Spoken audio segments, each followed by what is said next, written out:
So, today we return to our tier list with this time the rank 2 of the American tech tree.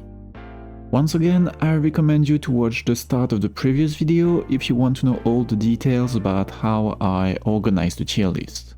Before we get started, a small disclaimer regarding rank 2. Most American vehicles in the tech tree starting at rank 2 unlock their full potential once they unlock their APHE shell. Stock, they will have access only to AP, and honestly, it's not optimal whatsoever and very painful to use. If possible, make sure to unlock the APHE shell in your American tank as soon as you can. Most of the tanks we cover by this point will have this issue, so I prefer to mention it now. With that out of the way, let's get into it. The first tank on our list today is the last Strat model, the M5A1. By now you should be pretty familiar with the Strat, and this one is no different than its brothers. The main improvement is that the frontal armor is now sloped, technically improving how effective it is, but remember that you are still a light tank, so in general you should avoid taking shots anyway. The second improvement is that the reverse speed doubled and now reaches -15 km/h. Still a good light tank which can be paired with other great vehicles, allowing you to create a powerful 2.7 lineup. I will put it in B tier. The next light tank is the M24 Chaffee. This tank is probably one of the best light vehicles in the entire US tech tree. The Chaffee has very good mobility and gains access to a 75mm gun, which finally shoots APHE once you unlock it. The M24 is a flanker. Go early in a position and create chaos with your improved firepower. This light tank is an easy A tier. Very easy to play, and you can still use it way past 3.7 once you get comfortable enough with it. Let's now talk about medium tanks. The first one on our list is the M3 Lee, and this one looks a bit unusual. The M3 Lee is a tank with two cannons. One is the 37mm that you should already know everything about if you played a lot of rank 1 American vehicles. But the second gun is locked to the side of the hull and is much more powerful since it's a 75mm gun. The 75mm is the main gun of rank 2 for the US and is a real menace. Here you have it at 2.7, which could almost make the M3 Lee a tank destroyer class vehicle. I'll put it in B tier, but I will issue a warning about this vehicle. For a beginner, it might be a bit difficult to juggle between the different guns and their different velocity during a fight. I would recommend changing your controls to allow you to switch from one turret to the other, because by default, you'll keep the aiming view and sight graduation of the 37mm turret, which is higher than the 75mm gun. And this can mess up with your aim a bit. Also remember that the 75mm has a limited horizontal traverse, so if possible, always engage an enemy frontally.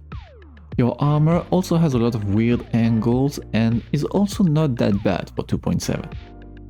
Finally, you have 7 crew members, which makes it almost impossible to one-shot you unless your ammunition gets hit. We now reach the core of this rank 2 with the main US battle tank, the Sherman. Here we have 3 variations of the Sherman, all folded together, which means 2 of them are optional for research. I highly recommend you research them anyway, because each model is first of all very good, but also pairs with at least one other vehicle at rank 2, fixing some lineup issues you could have. The first model is the M4A1. Decent armor, stabilized gun with good penetration for the tier, good mobility. The Sherman is the definition of a balanced vehicle. However, at 3.3 you start facing some very dangerous foes like Panzer IV and its 75mm or the Russian T-34. And you can't rely on your armor to tank their shots. Instead, you should use your mobility and abuse your stabilizer to make sure you shoot first and hopefully neutralize their ability to shoot back at you. This model will go in A tier. The next model is slightly more armored.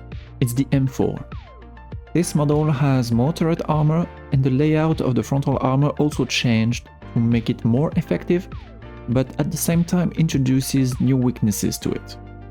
This version has two hatches on its upper front plate, which are very flat and create two massive weak spots that the enemy can exploit. Other than that, it plays the same as the M4A1. I will put this one in B tier since it's not that much of an improvement over the M4A1.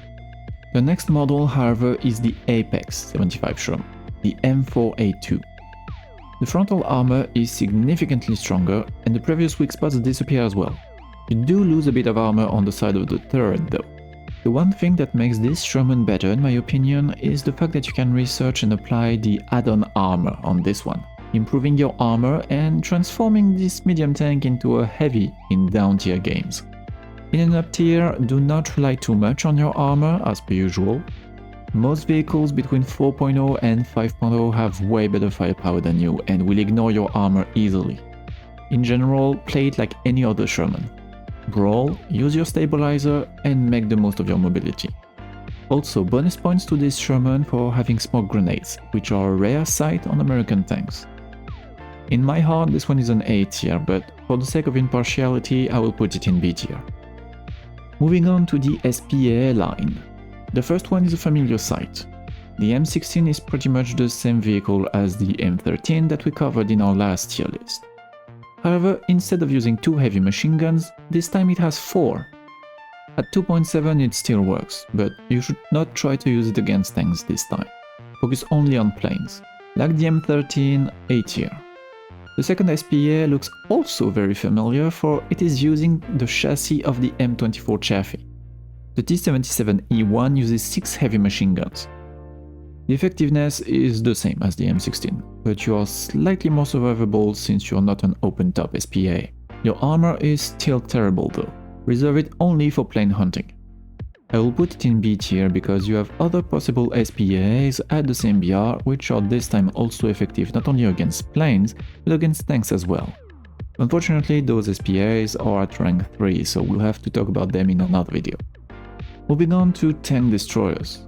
The first one is classified as a medium tank, but it is open for debate. Anyway, the M4A3-105 is a dangerous vehicle at 3.0. This Sherman looks very identical to its brothers, but instead of using a 75mm gun, it uses a 105 howitzer. As you can expect from a howitzer, it will shoot HE or heat. Once again, both work. But the firepower is not the only strength of this vehicle. Since it uses the M4A3 hull, the armor is actually pretty good this time and usable, maybe not as much in a full up tier, keep that in mind. Many low caliber guns will struggle to penetrate you and your only major weak spot is your machine gun port, located on the right side of your hull.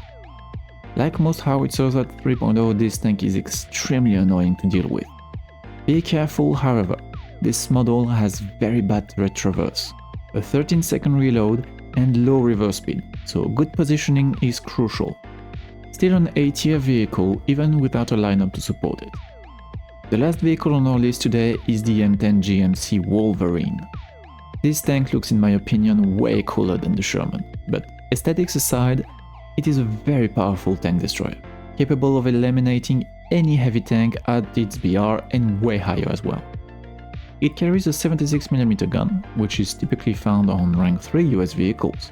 As you can expect, it's quite effective at rank 2. The only downside is the very slow traverse speed. Other than that, even the armor is useful at times.